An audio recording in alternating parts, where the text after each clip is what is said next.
¿Cómo está? Buenos días. Un gusto saludarlo a todos los amigos que nos siguen. Exacto. Doctor, El día de hoy es para comentar este decreto supremo 025-2022 que prorroga el estado de emergencia en Lima Metropolitana y el departamento de Lima y en la provincia constitucional del Callao. Decreto 034-2022 de fecha 4 de abril del 2022, publicado en una publicación especial del diario oficial El Peruano, es decir, el confinamiento al cual nos sometieron el día martes a todos los ciudadanos y que para mí tiene tres puntos de análisis. sí, El primer punto de análisis es que esto constituye un abuso del poder de parte del presidente de la República, porque no había, y hasta ahora no han demostrado, ninguna situación que ameritaba que a medianoche del día anterior se anuncie un confinamiento. Se dice que tenían informes de inteligencia, pues yo también puedo decir, y que no los pueden mostrar. Pues yo también puedo decir, y esto lo voy a decir en la parte final, que tengo informes que la gente vandálica que al final se quedó es gente pagada por el gobierno. Y tengo los informes correspondientes, pero no los puedo mostrar porque precisamente son confidenciales. Lo que el gobierno en su desesperación y la incapacidad del presidente de la República y el desfase mental del premier lo han llevado a un confinamiento sin ningún sentido, cuando evidentemente lo que había era una protesta justa de los trabajadores del campo, de los hermanos agricultores y de los transportistas. Esto, lo que tenía que hacerse era solucionarse conversando a través de las mesas de diálogo, porque para eso existen los ministros de cada sector.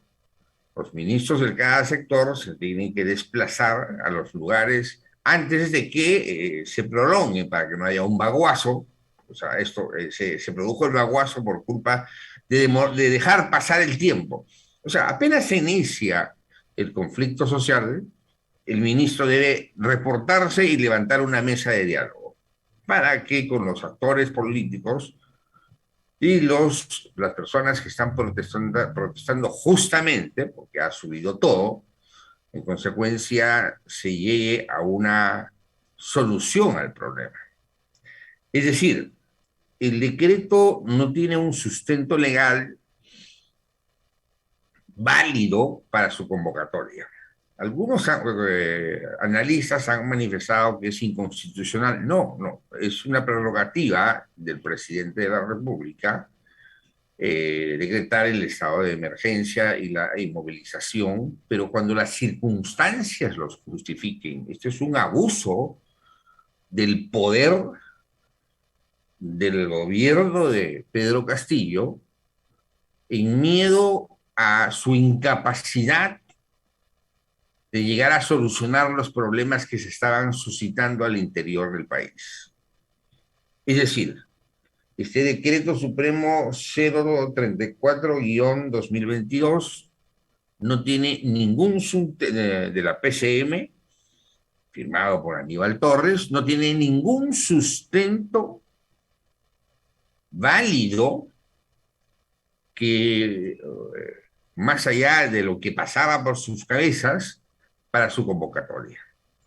El decir muy fácil es muy fácil decir, teníamos informes de inteligencia. Nosotros también tenemos informes de la Policía Nacional, que la Policía Nacional no pidió que se decretara el toque de queda, no pidió que se decretara la inmovilización. O sea, los informes de inteligencia, ¿de qué inteligencia si el GEIN ha sido desactivado hace mucho tiempo? Esto ha sido una medida desesperada del gobierno porque en no saber manejar las situaciones de conflicto que se estaban generando en el interior del país. En segundo lugar, nosotros tenemos que ver que en vez de ser una medida positiva para el gobierno, ha sido una medida negativa para el gobierno. Porque la población se ha movilizado a las 3 de la tarde hasta el Congreso de la República, Plaza San Martín, Congreso de la República, y se ha movilizado en cientos de miles de personas para protestar frente a una policía que no ha reaccionado sorprendentemente, y esto lo voy a tocar en la tercera parte. Es decir, si pensaban que nos iban a confinar al estilo Vizcarra,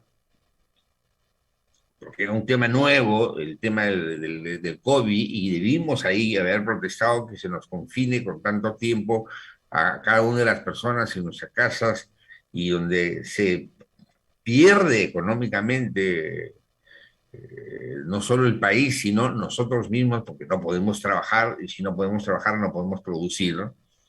En consecuencia, la medida no le ha sido positiva al gobierno.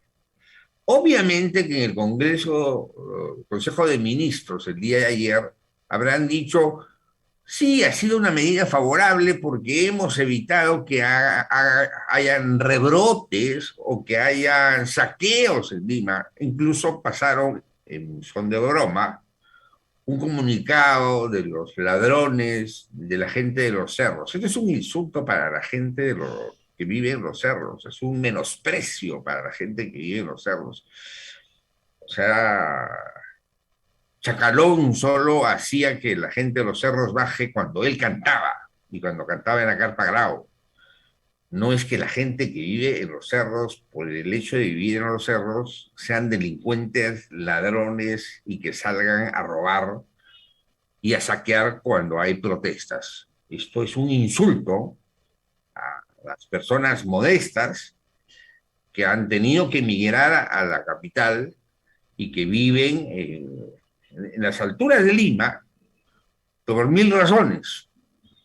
Las, y las, la migración más fuerte que se ha producido ha sido en la época del terrorismo, pero las migraciones empezaron desde los años 40. Claro, empezaron con el propio gobierno de Velasco cuando nace Villa El Salvador precisamente, Así es. y cuando él empieza a regalar tierras. Entonces empieza a regalar tierras y la gente de provincias que vio una posibilidad de mejorar su estatus de vida, migra a la ciudad pensando que aquí podría encontrar una mejor oportunidad de la que había en las provincias, porque hay que ser honestos, las provincias siempre han estado abandonadas.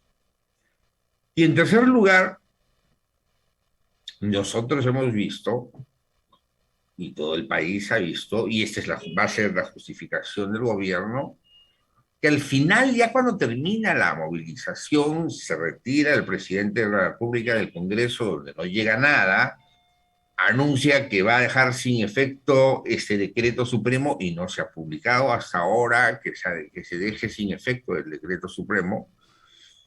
El defensor del pueblo le interpone un habeas corpus, el alcalde de Lima le interpone otro habeas corpus, que deben declararse fundados, así haya cesado la amenaza, deben declararse fundados, y en consecuencia, al declararse fundados, vienen los apercibimientos correspondientes, entre ellos que son las denuncias que tiene que hacer el juez penal en su ejercicio de la magistratura. En la tercera parte es los saqueos que se producen. Hay un grupo de vándalos que se queda prácticamente en la Plaza San Martín y que se dedica a hacer saqueos y por eso es atacado el Ministerio Público, las instalaciones del Poder Judicial y la del Jurado Nacional de Elecciones. Nosotros tenemos información de que esta gente son venezolanos, colombianos, cubanos, y que nada menos estaría liderado por el embajador de Cuba, que se va a hacer el día de hoy una protesta a las 3 de la tarde, porque el embajador de Cuba es un hombre extremista. Tiene que irse, él y su esposa. Así tiene que irse él y su esposa. O sea, hoy hay una protesta a las 3 de la tarde, hay que invitar a la población a la protesta a las 3 de la tarde, porque esta persona es un terrorista internacional y que lo han puesto precisamente en ese lugar para que sea el mentor ideológico de los temas sismáticos que se producen. Entonces, estos vándalos que se quedan, donde también habían peruanos, y que se han quedado a cambio de una remuneración, o sea, les han pagado para eso, y lo que sí aquí sorprende es que la policía, si bien es cierto, echaba gases lacrimógenos, no los detenía. No se veía que haga el esfuerzo de detener a esta gente. ¿Dónde estuvo Por la ejemplo, terna? ¿Dónde estuvo el grupo de terna? claro, ya no estaban los manifestantes, o sea, solo había este grupo pequeño. Y entonces sí se podía juntar toda la policía para detenerlos. ¿Y dónde podían detenerlos? Podían detenerlos fácilmente en el Poder Judicial, en los juzgados civiles. Cuando se meten ahí, cierran la puerta o sea, cayeron en una trampa y ahí los agarraban a todos. O sea, era muy sencillo detenerlos a estas personas al momento que se meten, porque no había salida. Entonces, cerrar esa puerta con 20, 30 policías y echar gases lacrimógenos, sí se podía detener a estos vándalos pagados por el gobierno, financiados por el gobierno, donde están venezolanos, colombianos, cubanos, peruanos, y que está ideologizado por el embajador de Cuba. Entonces, por la misma razón que el gobierno dice,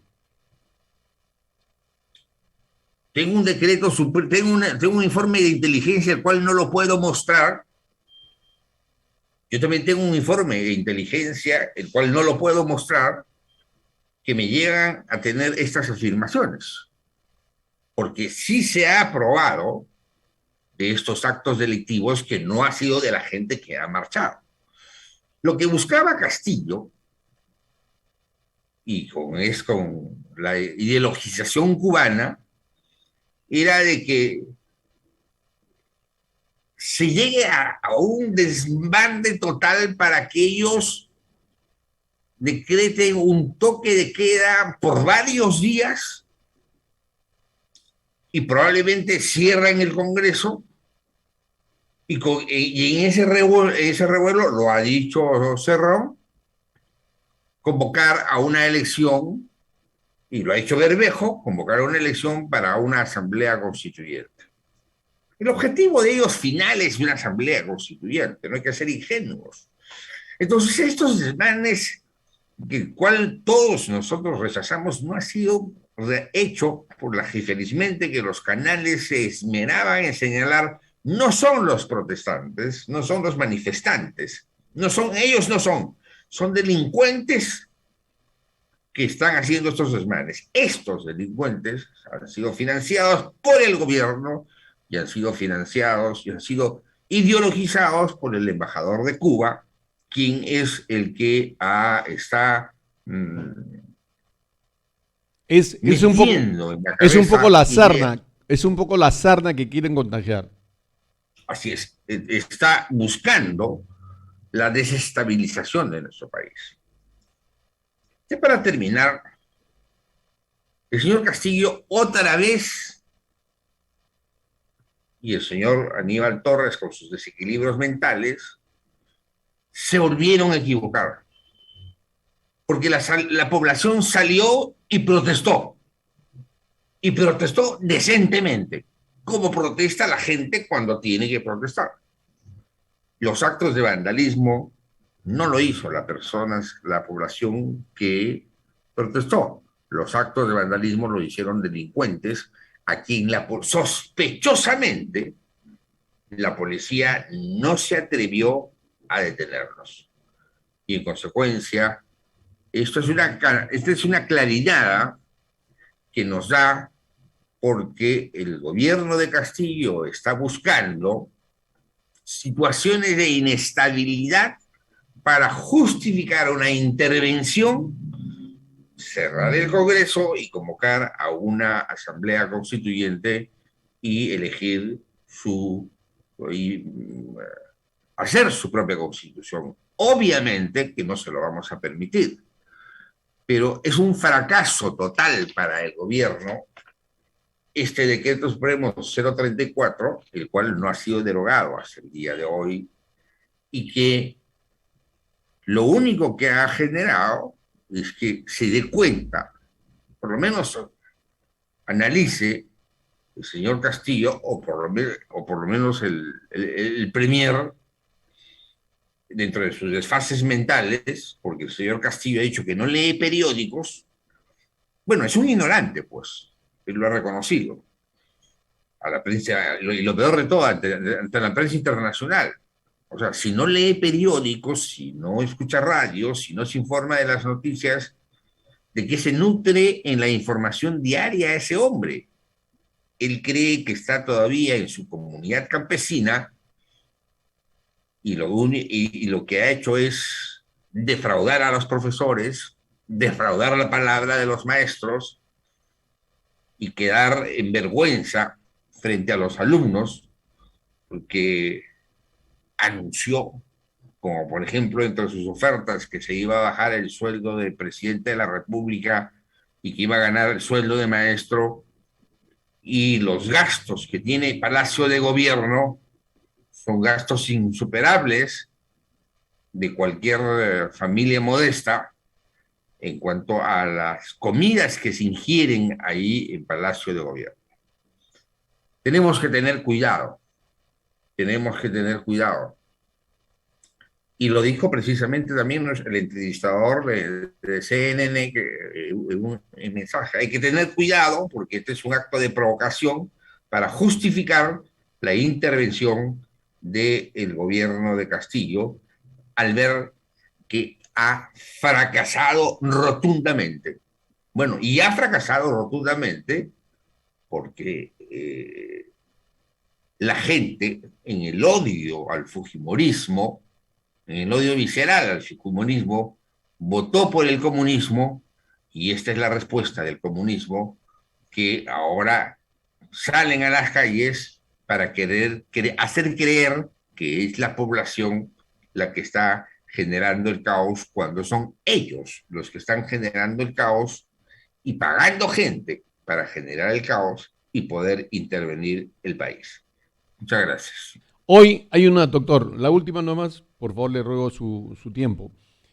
Hoy arranca la marcha del SUTEP y SUTEP están de alguna forma molestos porque se hizo otro SUTEP paralelo de una manera rápida, urgente, en menos de 24 horas, ¿correcto? La pregunta es, ¿SUTEP tiene forma de poder responder, forma de poder reclamar hoy que han pasado tantos días de eso? Es un sindicato reconocido, querramos o no, y además es un sindicato histórico. Y es fuerte. Claro, es un sindicato cuyo mérito que tiene fue luchar en los años 87 y 88, que yo recuerde, cuando todavía estaba la dictadura militar de Morales Bermúdez, que se fueron a las huelgas indefinidas y ahí los perjudicados fuimos los alumnos. Yo estaba todavía en la etapa escolar. Y en consecuencia es un sindicato muy fuerte, tiene todas las razones justificadas para protestar y que evidentemente esto a Castillo lo saca de cuadro porque esa falsa agrupación que ha inscrito en el Ministerio de Trabajo, si no es ahora, en el nuevo gobierno, lo que se tendrá que hacer es anular su inscripción inmediatamente, así como se ha hecho en la inscripción y sin seguir los procedimientos y al margen del sindicato mayoritario. Entonces se tiene que anular su inscripción porque el SUTEP es un sindicato histórico que, recordemos, en las épocas más duras fue liderado por Horacio Ceballos Gámez, que incluso por la dictadura militar, internado en el CEPA, y entonces es un sindicato el que nos merece el respeto porque sí, o sea, sí protestó cuando se debía de protestar, y lo recuerdo perfectamente, porque yo salía con ellos, yo era dirigente escolar, yo salía con ellos a protestar contra la dictadura en los años 77 y 78 años que terminó la secundaria, y que teníamos orden incluso de detención por parte de la PIP, de la Policía de Investigaciones, porque se protestaba. Y el SUTEP sí es un sindicato histórico, es un sindicato que agrupa a los verdaderos profesores y a no a los falsos profesores vinculados al MOADEF que ha escrito el señor Castillo. Es una traición a los maestros en todo caso, ¿no? Es una tradición ya defraudada a los maestros. No, no, me Es una refiero tradición. que es una traición de parte del presidente Castillo, ¿no? A los maestros. Es una tradición de Castillo llegar al poder y inscribir su movimiento, y cuando llegó con la lucha de SUTEP. O sea, los ha traicionado, ha utilizado para sus fines personales. Muy bien. Doctor, como siempre, muchas gracias por su apoyo. Gracias por estar con nosotros. Gracias a ustedes. Buenos Abrazo. días. Muy